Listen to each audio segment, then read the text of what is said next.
Hey, Richie Leahy here, and today I'm going to be talking about one of the biggest issues that I've found with the Steam Deck.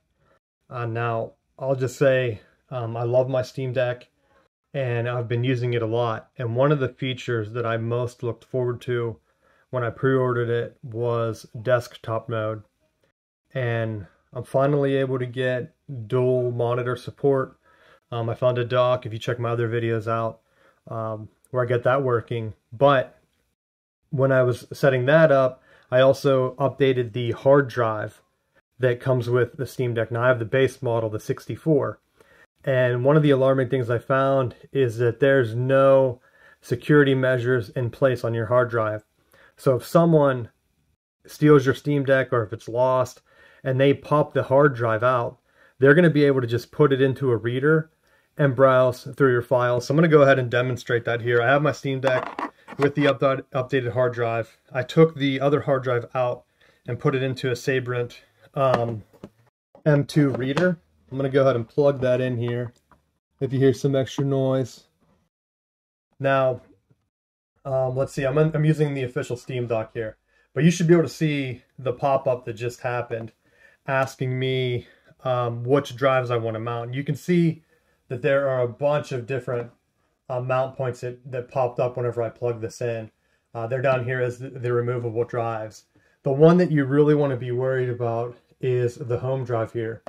Because if I open this up, everything by default is going to be saved to the home of your deck. And I'm just going to demonstrate on the live operating system. So the live one here, whenever you click on home, this is your home/deck folder. Anything that you're working on in desktop mode, like if you download some Office files or whatever and you want to go ahead and just store them in your documents folder. I'm actually recording on my Steam Deck, like I said. I'm using OBS. So it goes ahead, I did some test files here. It puts them at the bottom.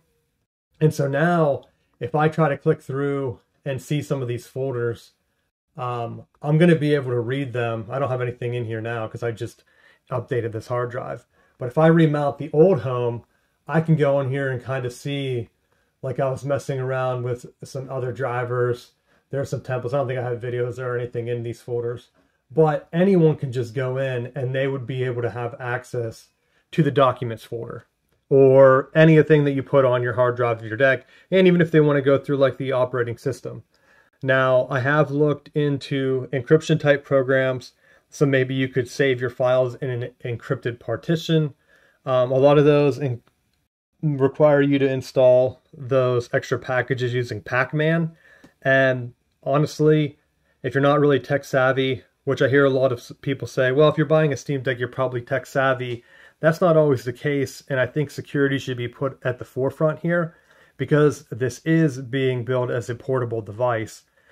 There are going to be chances where you accidentally leave it behind or lose it.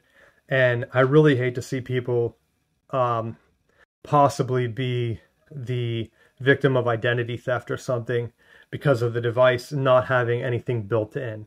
Where in comparison, the Asus ROX Ally, since it runs Windows has BitLocker built into that, so that hard drive is going to be encrypted. So you're not going to be able to do the same thing unless someone would go in. And I did test that one as well. So if you turn off the encryption, then you're still able to browse through the files, just like I displayed here. But unfortunately for the Steam Deck, there's no option to even turn that on. They don't have a package in the Discover channel that enables encryption for at least the home folder, which I know a lot of like old Ubuntu and other Linux operating systems, they would give you that option whenever you're running the installer. I just ran the installer fresh whenever I reset up this larger hard drive, and I didn't get that option or anything. And that was installing the SteamOS directly from a USB drive or however I did it. So that's going to be something that I hope that they're able to fix. I'm not sure if they're going to be able to do it with like an update, but for the long-term security, for having a device that kids are going to do work on and things like that, potentially leaving it at school, it's not good to be able to just browse through someone's full files if they haven't. So Steam, Valve, hopefully you're able to incorporate something into your operating system to get rid of this security hole.